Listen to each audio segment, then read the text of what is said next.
Assalamualaikum warahmatullahi wabarakatuh. Selamat malam, karena saat saya membuat rekaman ini memang malam hari.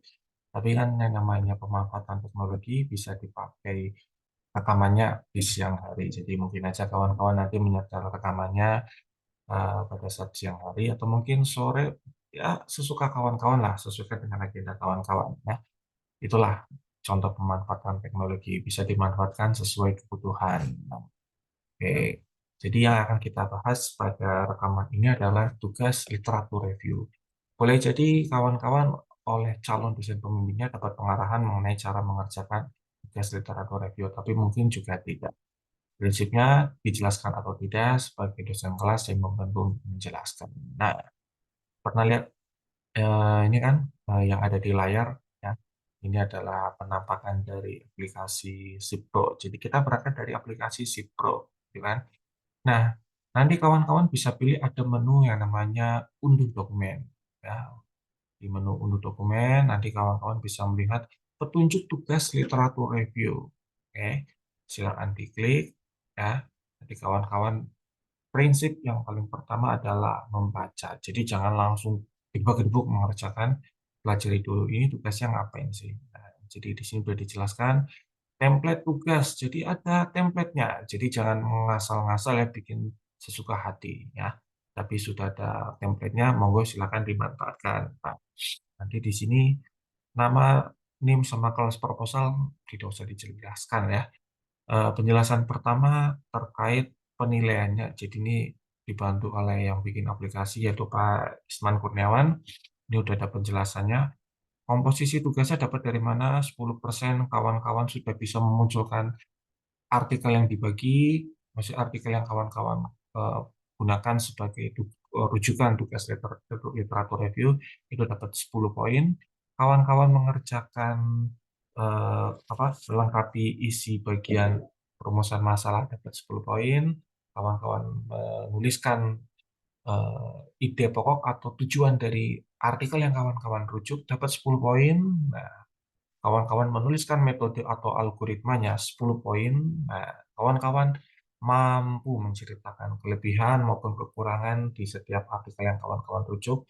Ini dapat 40 poin dan nanti kawan-kawan jelaskan hubungan antara artikel yang kawan-kawan temukan terhadap tugas terhadap proposal yang sedang kawan-kawan kerjakan apa itu kontribusinya 20 poin. Nah, jadi asal usul penilaiannya sudah ada di sini. Nah, Pak, ini ada 3 artikel. Betul, jadi kawan-kawan diharapkan mencari 3 artikel. Ya, tentu saja kalau yang belum mengerjakan pasti mengira 3 artikel ini sesuatu yang gampang.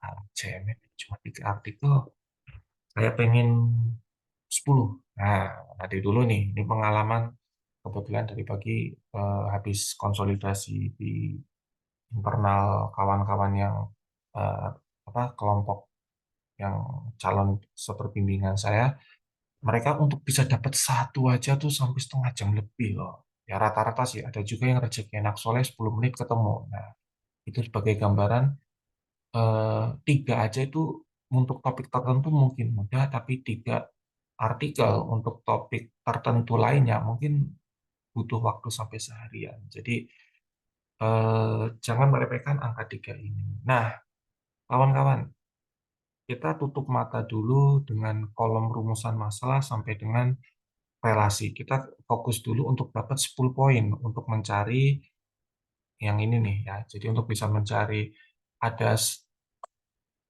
pustaka utama ya, ada pustaka utama, ada 3 artikel, cara mendapatkannya itu seperti apa. Nah, kita fokus ke bagian sini dulu. Bagian ini selesai, insya Allah langkah berikutnya, insya Allah ya, insya Allah enggak.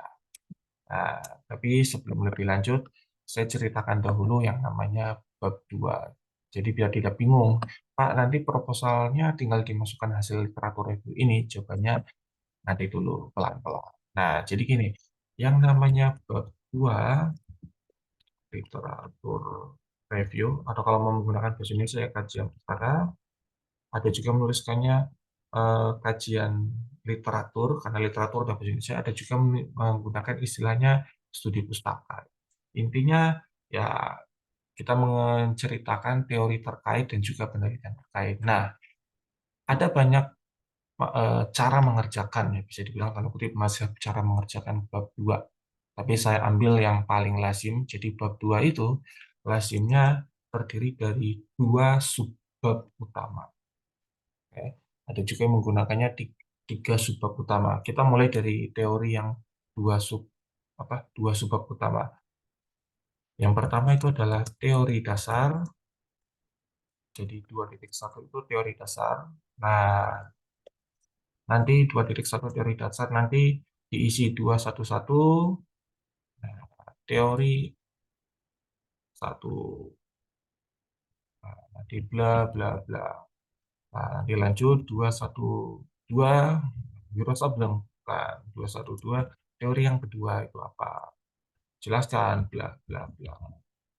Lanjut teori 213. Ini teori yang ketiga. Nanti jelaskan bla bla bla. Nah, kemudian, nah ini mazhab kalau menggunakan yang dua teori dahulu ya. Kemudian 214. Nah, 214 ini dia nanti menceritakan metode satu. Nah, dua nanti cerita nih bla bla bla. Nah, ini biar tidak terlalu ke bawah ya, saya taruh di sini 214 ya, metode satu bla bla bla 215 metode 2 bla bla bla 216 metode 3 bla bla bla. Nanti 217 komparasi metode bla bla bla, lalu cerita metode yang dipilih serta alasan. Nah, jadi Pak, maksudnya teori dasar, teori satu tuh, teori 2 teori 3 terus ada metode satu 2 3 itu gimana, Pak? Nah, nanti dulu kita selesaikan dahulu. Kemudian nanti di sini 2.2 itu penelitian terkait. Nah, nanti di sini lazimnya ya 221 penelitian, sebut saja penelitian ABC. Nanti di sini cerita bla bla bla. Nah, bahkan di sini DEF. Nah, nanti di sini DF, GHI. Nah, oke. Nah, jadi ini kerangka umum ya. Tapi tentu saja saya perlu membuat penyangkalan atau disclaimer bahwa mungkin saja kawan-kawan oleh dosen, oleh calon dosen pembimbingnya ini ada arahan yang relatif berbeda. Yang namanya gaya mengerjakan tugas akhir, cara menulis proposal antar dosen pun kami memang ada perbedaan. Tapi perbedaannya itu masih dalam taraf yang wajar. Nah, nah, kawan-kawan, lalu teori dasar satu, metode 2, penelitian GHI itu diisi apa? Nah, ini nanti bakal diisi dengan, misalkan kawan-kawan ingin menyelidiki, misalkan judul penelitiannya ya, judul penelitiannya ini,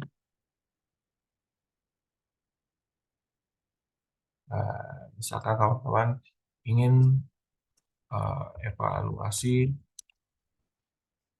aplikasi cari jodoh.com menggunakan metode misalkan usability testing. Nah, kawan-kawan, nah misalkan judul tugas akhirnya ini. Nah, berarti kawan-kawan perlu menceritakan ya, oh ya ini evaluasi apa dulu nih? Misalkan evaluasi usability. Nah, jadi kalau dengan judul seperti ini, evaluasi usability aplikasi bla bla bla bla bla, berarti apa saja yang perlu ditarik menjadi judul? Nah, pertama nanti kawan-kawan di sini perlu cerita yang namanya usability. Nah, kemudian apalagi di sini kawan-kawan teori yang kedua kawan-kawan bisa ceritakan evaluasi usability. Nah, Pak, apakah teori yang diambil harus tiga? Jawabannya belum tentu juga. Mungkin aja cuma dua udah dianggap cukup, mungkin aja sampai lima. Itu tergantung judul yang kawan-kawan kerjakan. Dan teori dasarnya cukup yang memang relevan. Ya, tidak perlu sampai menjelaskan teori dasar pertama, definisi data, teori yang kedua, definisi informasi, teori yang ketiga, apa yang dimaksud dengan sistem informasi. Nah, itu tidak perlu. Kawan-kawan bisa langsung nembak ke teori terkait sistem informasi. Jadi itu the point. Nah, kemudian idealnya, ya aku bicara ideal, idealnya itu kawan-kawan harus menceritakan sejumlah metode yang bisa jadi digunakan untuk menyelesaikan masalah. Misalnya kalau evaluasi usability, metode apa yang bisa dipakai, misalkan usability testing, atau misalkan contohnya apalagi, misalkan SUS dan sebagainya. Nanti metode yang kawan-kawan lihat berpotensi, kawan-kawan bandingkan mana yang paling cocok. Jadi ada narasi yang menceritakan kenapa memilih metode usability testing misalnya. Gitu. Nah, tapi ada juga yang mana yang bagian ini itu dijadikan subbab yang kedua, 2.2. Boleh Pak, jawabannya boleh-boleh saja. Ya. Nanti yang di sini tentu saja menjadi 2.3. Nah, oke. Kawan-kawan, ini gambaran, saya nggak akan berlama-lama di sini, akan kembali ke terkait tugas literatur reviewnya. Jadi, secara umum, gaya mengerjakan bab 2 isinya seperti itu. Nah, tapi untuk tugas literatur review, kita akan fokus yang bagian sini nih. Kawan-kawan diminta untuk menceritakan hasil membaca sejumlah penelitian terkait. Jadi, jangan sampai muncul di naskah tugas literatur review, kawan-kawan membandingkan antara teori usability yang satu dengan yang lain. Enggak, ini sifatnya yang terapan. Oke, bisa dipahami ya? Nah, sekarang kita lanjut ke petunjuk pengerjaan tugasnya. Nah, jadi kawan-kawan, di sini nanti kawan-kawan diharapkan bisa mendapatkan minimal 3. Pak, boleh lebih dari 3 enggak? Di sini sih tidak disebutkan boleh dan tidak disebutkan dilarang. Kalau berdasarkan pengalamanku dan yang aku sampaikan ke kawan-kawan yang di calon bimbinganku, kalau prinsipnya diminta satu, siapkan dua. Artinya jangan dipaksakan mentok cuma dapat tiga. Kalau di sini kan disuruh tiga kan. Coba kawan-kawan siapkan enam. Nah, enam ini nanti kawan-kawan diskusikan dengan calon pembimbing. Dari enam ini mana yang secara pengerjaan paling bagus dan sumbernya paling sahih. Jadi kalau sudah paling sahih, kawan-kawan bisa manfaatkan tiga yang terbaik gitu. Nah, kalau kawan-kawan disuruh tiga dan cuma nyiapkan tiga pas ya, nanti ya hasilnya mungkin ya terlalu terlalu limit gitu kan. Jadi upayakan punya stok lebih dari tiga. Gitu. Jadi nanti bisa didiskusikan dengan calon pembimbing mana yang cocok, mana yang tidak. Nah, lanjut ya. Nah, cara mendapatkan tiganya itu gimana? Kawan-kawan silakan bisa kunjungi sejumlah web ya, yang biasa dipakai untuk mencari artikel ilmiah. Bisa pakai Springer, bisa pakai Emerald, uh, link.springer.com, emerald.com, sciencedirect.com. Kalau bingung URL-nya, ada teknologi yang namanya googling, jadi cari aja kata kuncinya, harusnya ketemu. Ada juga digital library-nya ACM, dl.acm.org. Ada juga isnel.isnet. Nah, cuma kalau kawan-kawan yang ambil topiknya IoT mungkin agak kurang cocok nyari di sini. Tapi kalau masih terkait software, sistem informasi dan software engineering, nyari di sini masih banyak nih. Nah, ini contoh perpustakaannya. Nah, jadi perpustakaan tempat terbitnya artikel tersebut. Nah, tapi ada juga fasilitas yang namanya mesin pengindeks. Ini bisa dibilang kayak mesin agregator yang bakal mencari tahu ada artikel di mana saja yang kira-kira nyambung dengan penelitian kawan-kawan. Nah, kenapa aku bilang kira-kira?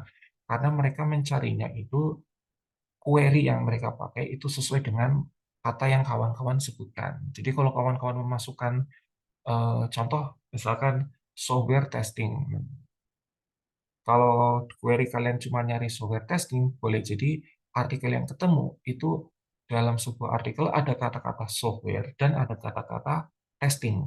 Nah, kalau yang pengen dicari yang benar-benar jejeran software testing, ya perlu di apa ya, query-nya perlu dimodifikasi gitu. Nah, jadi ada aplikasi yang namanya Scopus. Dan kampus kita berlangganan cukup mahal untuk ini, jadi manfaatkan sebaik mungkin. Nah, ada juga Google Scholar, nah, ada juga Sinta. Nah, tapi kalau Sinta ini yang dicari ini artikel jurnal ataupun artikel conference yang sifatnya nasional ya. Kalau yang international conference belum tentu masuk ke sini. Nah, kalau yang Scopus sama Google, kalau yang Scopus ini fokusnya ke yang internasional gitu. Nah, kalau Google Scholar ini nasional ada yang di sini, yang internasional juga ada yang di sini gitu. Nah, misalkan tadi ya, kita tadi mau nyari apa? Masih ingat? Kita tadi mau mencari tentang ini evaluasi usability aplikasi cari jodoh menggunakan metode usability testing. Nah, coba kita cari pertama di sini. Nah, Pak, yang dicari yang gimana, Pak? Yang dicari itu sebisa mungkin yang semendekat mungkin dengan yang kawan-kawan sedang teliti dalam tugas akhir. Jadi kalau tadi kan usability, kata kuncinya kan ada evaluasi, ada usability, kemudian ada cari jodoh. Nah, cari jodoh itu kan apa? Cari jodoh itu kan recommender system ya. Nah, cari jodoh itu kan recommender system.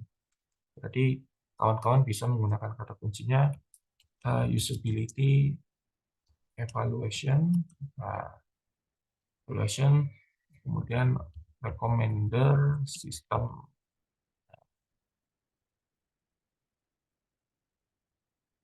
Ada nggak nih? Wah, kita lihat usability evaluation of mobile application in culinary recommendation system. Wise. Oke, ini bau-baunya dapat nih satu nih ya. Oke. Ingat tadi saya pernah bilang kalau disuruh nyari satu siap-siap dua. Jadi kalau disuruh ya tiga, jangan dapat tiga beres ya. Dapat coba cari dulu enam. Nah nanti lihat apakah enamnya ini cocok atau tidak. Gitu. Nah ini ada nih. Oke, saran saya ya, biar pekerjaanmu tidak terdistrak, ngumpulin. Nanti proses cross-check konten itu urusan nanti. Jadi yang penting kumpulin dulu aja enamnya itu ya. Kita cari enam. Jadi yang ini kita download dahulu. Nah, biar tidak keliru cara ngafalin filenya. Nah, ini kalau pengalaman saya ya, biar kita tidak kelupaan itu caranya gini. Judulnya kita tulis. Ya, kalau ada titik dua dihapus. Ya. Kemudian nama penulis pertama nama belakang penulis pertamanya ya, Azhara tahun 2015. Nah, jadi nanti kalau nyari lagi ingat judulnya kan. Korea loading. Nah, oke, dapat nih satu. Nah, udah Pak. Nah, kita nanti lakukan sampai kita dapat 6 artikel. Nah, buat yang bingung kenapa saya bilang 6 padahal di soalnya disuruhnya 3, sekali lagi boleh jadi kawan-kawan nanti dapatnya yang tidak sesuai kebutuhan. Ya. Jadi saranku siapkan stok sampai dengan 6 gitu. Mungkin kasus yang kawan-kawan hadapi kalau nyari rekomendasi sistem perjodohan percintaan, wes belum tentu dapat. Nah, jadi ini tadi contoh kan, kalau kawan-kawan masih ingat tadi yang dicari itu jodoh cari jodoh.com. Nah, tapi kalau cari jodoh.com aplikasi cari jodoh itu kayaknya susah nyarinya. Nah, kita longgarkan dikit, kita ganti dengan recommender system. Yang ketemu recommender system tapi bidang kuliner, bukan bidang percintaan. Gimana nih Pak? Ya, sebagai alternatif silakan bisa diambil. Sebagai catatan, ya, kawan-kawan nanti coba libatkan calon pembimbing, diskusikan kira-kira selonggar apa apa namanya tingkat perbedaan antara yang dicari dengan yang sedang kawan-kawan teliti di proposal. Nah, kalau misalkan kawan-kawan pandai negosiasi, ya mungkin kawan-kawan dengan dosen calon calon pembimbing dapat kelonggaran yang tadinya harus menyelidiki aplikasi carijodoh.com, jadi rekomendasi sistem untuk urusan percintaan, nanti bisa diganti dengan rekomendasi sistem bidang kuliner.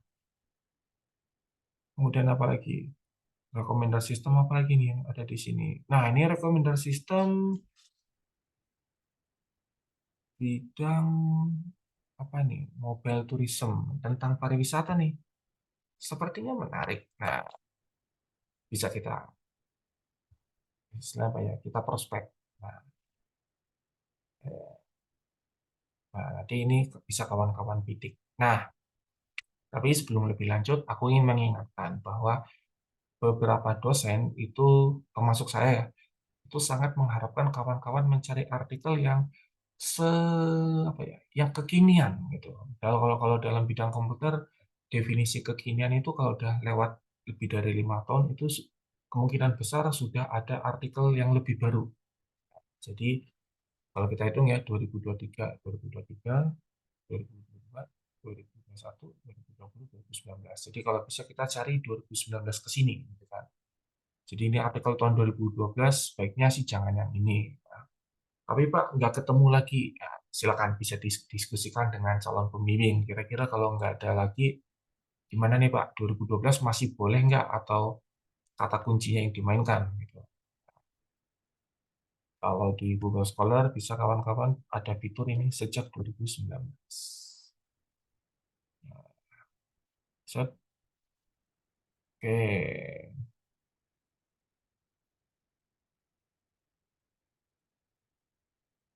Wah, ketemu nggak nih? Oke. Ini ada usability evaluation, tapi buat website pemerintahan nih, government. Masih nyambung nggak ya? Nah, monggo kawan-kawan seperti saranku, yang penting coba dibaca dahulu, nanti dilihat semenyimpang apa sih, bukan semenyimpang apa ya, seberapa signifikan perbedaannya, apakah masih bisa diterima atau tidak. Ya, misalkan contoh yang ini masih kita pertimbangkan lah untuk diikut sertakan sebagai kandidat dari 3 nomor tadi. Loading ya. Tapi kurang lebih caranya seperti itu. Jadi upayakan yang sekekinian mungkin. Ya. Syukur kawan-kawan bisa dapatkan artikel yang sama-sama terbit tahun 2023. Gitu.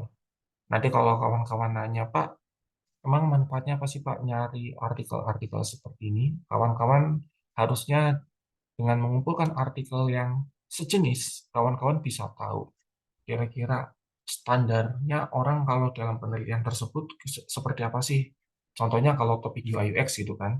Salah satu pertanyaan yang sering sampai dengan pas ngerjain TA itu ditanyakan berkali-kali, Pak, respondennya cukup nggak Pak kalau 5 orang? Nah, kawan-kawan nanti bisa ngecek di artikel-artikelnya, misalkan artikel yang ini nih, Usability Evaluation of e-Government Website. Nah, dia ini ada berapa responden yang dilibatkan. Kalau ternyata dia menggunakan respondennya katakanlah 10, nah kemudian artikel yang lain 10, artikel yang lain 10. Masa iya kawan-kawan mau pakai angka 3?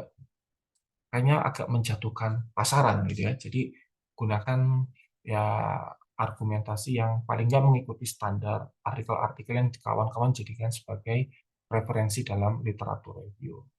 Nah, kalau artikel yang kawan-kawan gunakan bagus ya, mungkin kawan-kawan bisa menemukan ini usability artikel ini ada berapa responden.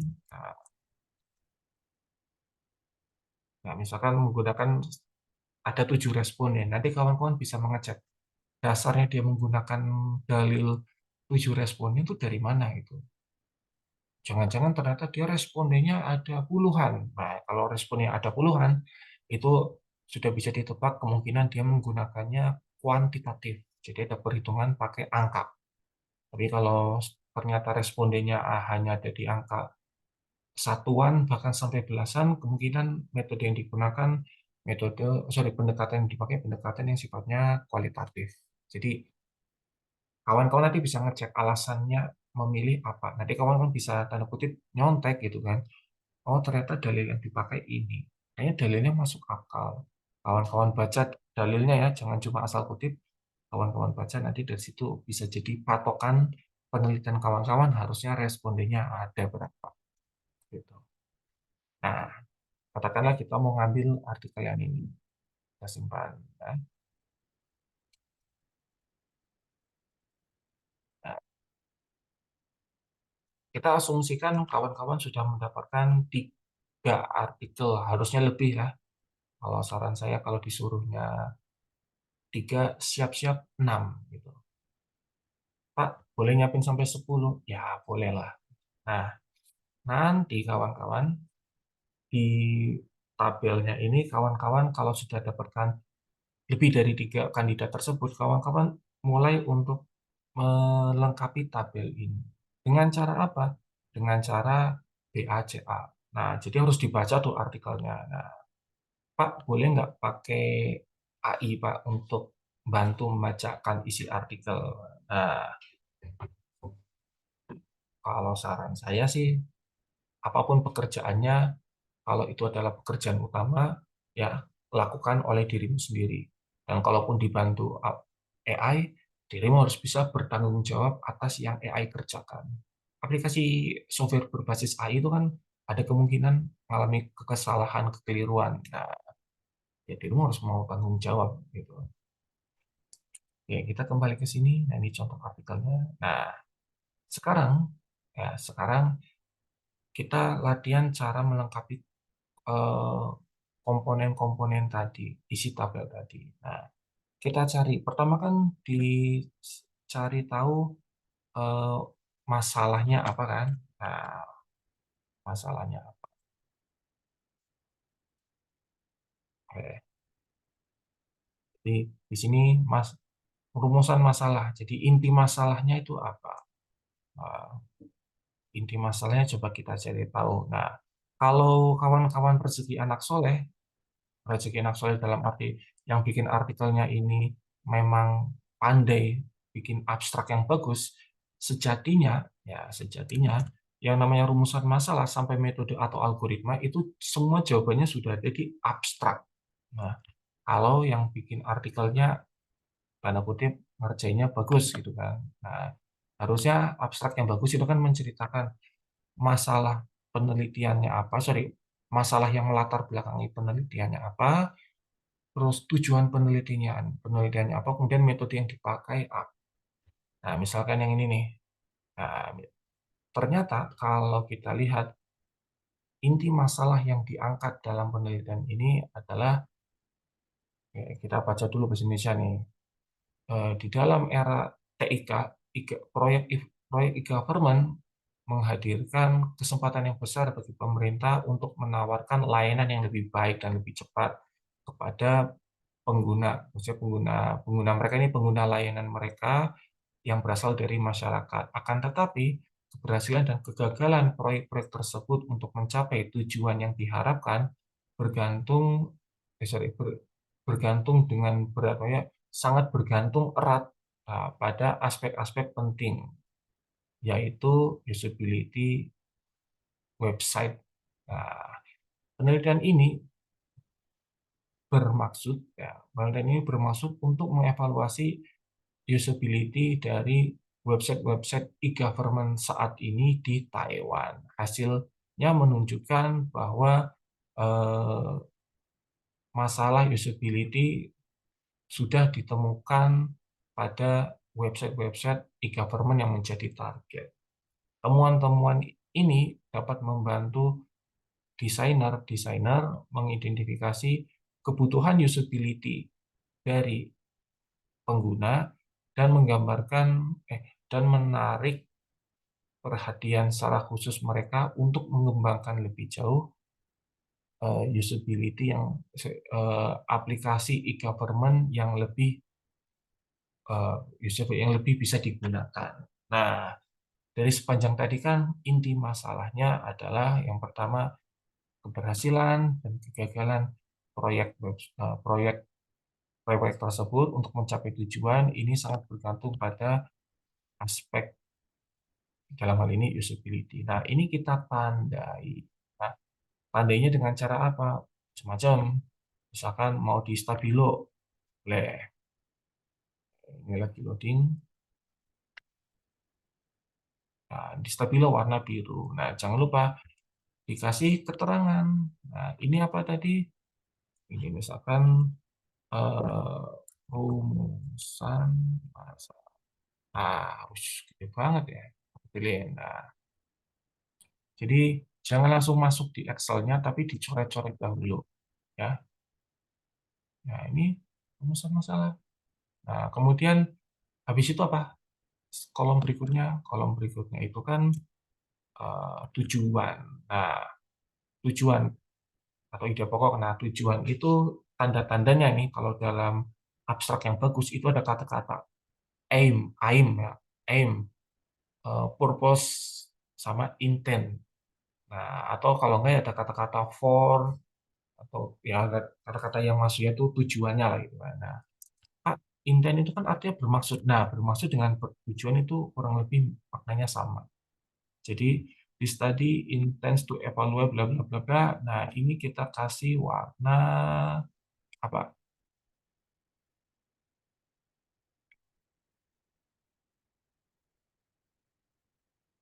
Oke, misalkan udah ini mau aku stabilo. Nah, misalkan kita kalau tadi kan biru, nah ini kita ganti hijau nih. Hijau nggak kelihatan. Oranye aja lah, oranye. Nah, di study intends to evaluate bla bla bla. Ini kita kasih warna oranye. Nah, jangan lupa dikasih panah. Makanya aku yakin kalau yang ngerjainnya benar-benar membaca, pasti apa ya? Pasti bisa menunjukkan lokasi kata siapanya. Ini apa tadi? Coba. Nah,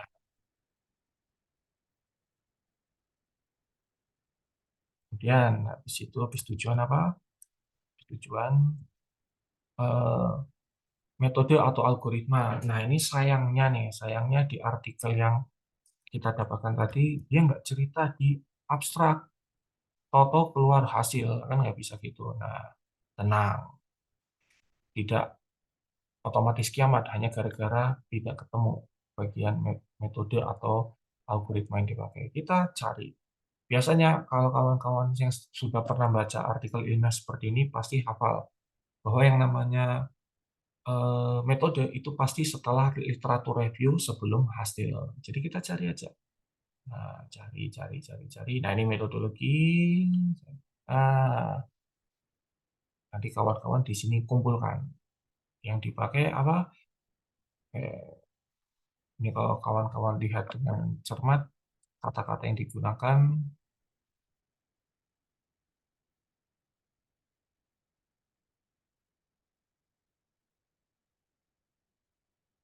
akan warna kuning ya. Case study applies quasi experiment study. Ya, ini satu. Oke, kemudian ada lagi nggak? Siapa tahu ada yang lain. Oke, ini ada lagi nih. The evaluation consists of heuristic evaluation. Nah, ini masuk nih, heuristic evaluation sebagai metode yang digunakan. Nah, apalagi nih, ada quantitative approach. Nah, metodenya mungkin aja lebih dari satu, Mas Mbak gitu. Makanya tandain. Oke, apalagi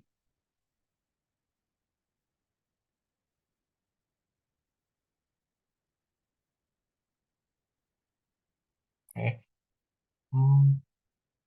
Nah, nanti kawan-kawan silakan baca sesuai dengan kasus masing-masing ya gitu. Nah, nanti kalau sudah baru dimasukkan ke tadi ke Excel yang tadi kawan-kawan sudah bikin.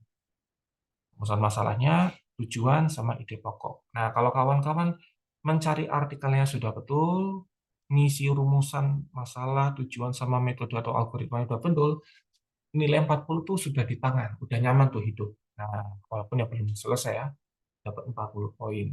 Ingat, kalau ngerjakannya betul.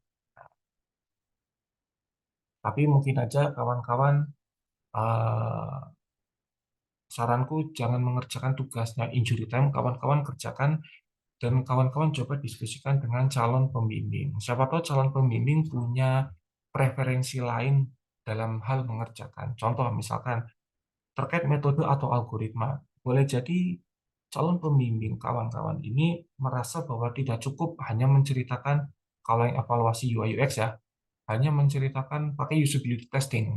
Mungkin aja dia punya preferensi jangan cuma menyebutkan metode, tapi ceritakan metode tersebut menggunakan alat bantu apa atau data apa. Jadi yang diharapkan dirimu bisa bercerita metode yang dipakai adalah usability testing, responden yang dilibatkan 5 orang, pengumpulan datanya dengan cara misalkan demonstrasi dan wawancara. Nah, jadi mungkin aja ada unsur subjektivitas selera di sini. Kuncinya satu, kawan-kawan coba ikuti gaya mengerjakan dosennya itu seperti apa. Boleh jadi dari secara menceritakan rumusan masalah maupun tujuan atau ide pokoknya berbeda. Bisa jadi. Nah, kawan-kawan, yang dua poin berikutnya, kelebihan dan kekurangan, serta relasi, ini tidak ada cara lain kecuali kawan-kawan baca. Nah, Pak, ada aplikasi untuk membacakan, jadi saya tinggal mendengarkan. Ya silakan aja, tapi kan setahuku software masih basisnya bahasa Inggris deh. Agak susah bahasa Indonesia. Jadi kalau telingamu bagus ya boleh dicoba, tapi saranku yang tanggung jawab ya dirimu lah ya. Gitu. Karena waktu itu juga ada dosen itu udah dikasih disodorin tugas literatur review sama mahasiswanya, dosennya iseng ngecek di Google artikel itu nggak ketemu lima-limanya gitu. Jadi disodorin 5 artikel tabel seperti ini, kok dosennya nggak nemu gitu kan. Nah, setelah ditelusuri ternyata mahasiswanya pakai ChatGPT dan ternyata yang dibuatin oleh ChatGPT itu artikel fiktif. Ya kok bisa gitu kan. Nah, kelebihan dan kekurangan penelitian silakan di kawan-kawan ambil ya. Prinsipnya yang namanya artikel ini, artikel baik jurnal maupun proceeding conference itu buatan manusia. Jadi sangat besar kemungkinan ada kekurangan sana sini. Namanya saja bikinan manusia. Jangan mengasumsikan bahwa yang kawan-kawan temukan di internet sudah pasti betul, belum tentu. Nah, Pak, apa yang bisa jadi kelebihan dan kekurangan? Ini kalau kita ngomongin topik UI UX ya. Kalau kelebihan, ya salah satu yang sering disebut misalkan respondennya banyak. Nah, itu bisa menjadi keunggulan. Apalagi misalkan responden yang dilibatkan ini, misalkan orang yang mengerti proses bisnis. Jadi contohnya kita bikin aplikasi untuk akreditasi di Universitas Telkom. Nah, kalau yang dijadikan responden itu mahasiswa, belum tentu mahasiswa ngerti akreditasi. Tapi kalau yang ditanya itu kaprodi atau dekan, pasti ngerti yang namanya akreditasi itu seperti apa. Jadi informasinya lebih, nilai sahihnya lebih gede. Nah, itu bisa diklaim jadi kelebihan kalau memang berhasil mendapatkannya. Contoh lain, misalkan kawan-kawan bikin merancang UI UX untuk orang yang rehabilitasi kecanduan nafsa gitu kan. Nah, kenyataannya nyari responden yang mewakili orang yang kecanduan nafsa itu susah gitu. Tapi penelitian ini berhasil mendapatkannya dan total respondennya 20. Itu lumayan banyak loh ya. Itu bisa diklaim sebagai kelebihan. Nah, apa yang menjadi kekurangan? Misalkan eh, kawan-kawan misalkan menemukan artikelnya itu merancang UI UX aplikasi yang total ada 5 jenis pengguna. Tapi 5 jenis pengguna kok hanya satu user persona. Nah, itu kan jadi sesuatu yang janggal, bisa diklaim sebagai kurang. Oke. Atau misalnya contoh artikelnya terlalu banyak ngomong terkait sudah sukses merancang ulang aplikasi, nilai usability testingnya 95%. Tapi dia cuma ngomong-ngomong-ngomong-ngomong, tapi nggak menunjukkan bukti apa yang sudah dihasilkan wujud aplikasi versi barunya. Nah, berarti kan nggak ada bukti kalau yang dikerjakan itu ada. Bisa jadi tabel responden, tabel skor SUS respondennya tuh mengada-ada, bisa jadi kan. Nah, itu bisa kawan-kawan klaim sebagai kekurangan. Nah, kalau mengerjakan kelebihan dan kekurangannya bagus, ini dapat 40 poin. Sedikit bocoran, Pak, apa ya caranya? Apa sih cara apa ya Pak syaratnya biar bisa dapat poin yang gede Pak, 40 poin ini?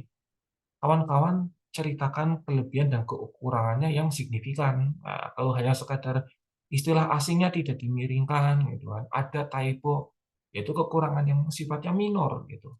Tapi kalau bisa kawan-kawan ceritakan, misalkan aplikasinya ini yang sering error fungsionalitas, tapi kenapa solusi yang ditawarkan usability testing gitu kan nggak nyambung. Nah, itu contoh yang kritis, itu skornya gede tuh harusnya.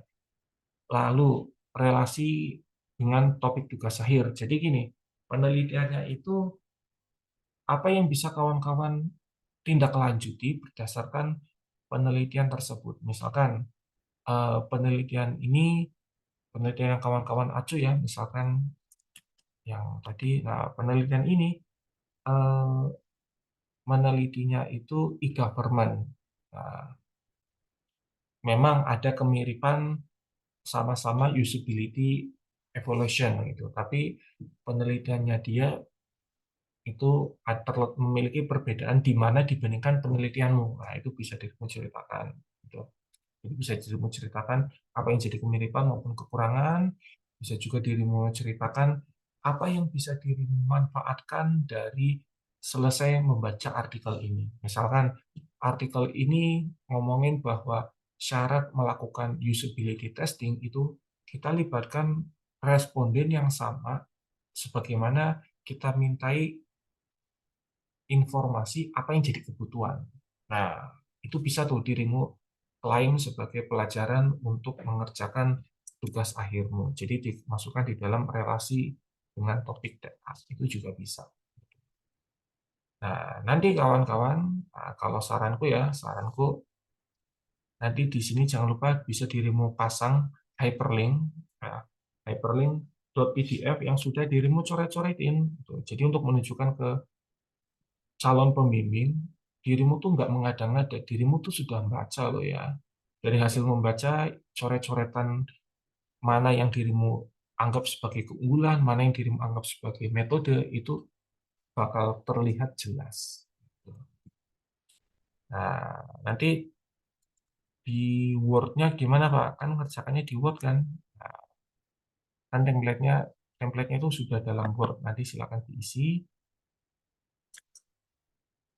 Ya, nanti di sini saranku sih jangan mengetik manual satu ya, tapi caranya gini. Pertama, kalau kita pilih referensi, terus gaya atau style kita pilih IEEE, IEEE. Kalau sudah, sisipkan kutipan. Maksudnya sisipkan kutipan gimana, Pak? Nah, jadi kita isi dahulu. Nah, artikel ini masuknya apa? Jurnal kan? Nah, berarti di sini kita pilih artikel jurnal. Nah, nanti di sini kita masukkan tuh pengarangnya siapa? Jia Hua Chang sama Husam Ahmad. Kayak bacanya susah ini. Yang Jia Huang dulu, Jia Huang Chang. Ya. Ini seperti yang diajarkan oleh dosen Patolim mengenai cara bikin referensi ya. Nah,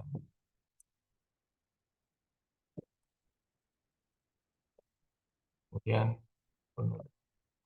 tulis berikutnya,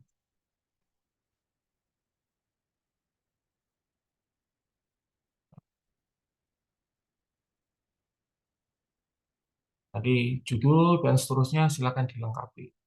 Jadi kalau sudah, oke. Nah, inilah yang nomor satunya hasil generate aplikasi aja ya. Nah, nanti di bagian referensi ya, di kawan-kawan klik bibliografi, klik sisipkan bibliografi. Nah, nanti bakal muncul hasil generate-nya. Jadi praktis, tidak perlu ngetik manual. Oke. Nah, sebagai penutup, saya perlu menyampaikan sejumlah pesan-pesan sponsor. Pertama, dalam tugas literatur review ini, kawan-kawan jangan menggunakan pertama, jangan menggunakan skripsi ataupun tesis ataupun disertasi karena itu karya tulis yang karya tulis yang diuji oleh internal kampus. Walaupun ada juga sih dosen eksternal, dosen tamu yang meneliti ya, tapi jangan dari skripsi atau tesis atau tugas akhir gitu kan. Nah, cari boleh ya, kalau secara umum regulasinya sih boleh artikel jurnal nasional ya, tapi saranku kalau bisa sih yang internasional. Kenapa? Apakah Pak Ive meremehkan kualitas jurnal internasional? Tidak. Yang saya maksud di sini adalah karena kalau artikel jurnal ilmiah prosesnya itu artikel artikel jurnal internasional, proses memeriksa kontennya itu lebih ketat dibandingkan yang nasional. Kita harus mengakui hal tersebut. Jadi kontennya, kesahihannya agak di atas nih gitu karena pengecekannya sudah lebih ketat gitu. Saranku upayakan jurnal, jangan artikel dari proceeding conference karena pengecekannya lebih ketat. Nah, jadi tingkat kesahihannya itu di atas proceeding gitu. Nah, jadi itu kawan-kawan bisa aku ceritakan terkait mengerjakan tugas literatur review ya. Nanti kalau ada kebingungan, monggo silakan nanti bisa kontak-kontak ya. Demikian penjelasannya, semoga memberi inspirasi kepada kawan-kawan bagaimana cara mengerjakannya. Ya, saya akhiri. Assalamualaikum warahmatullahi wabarakatuh. Terima kasih.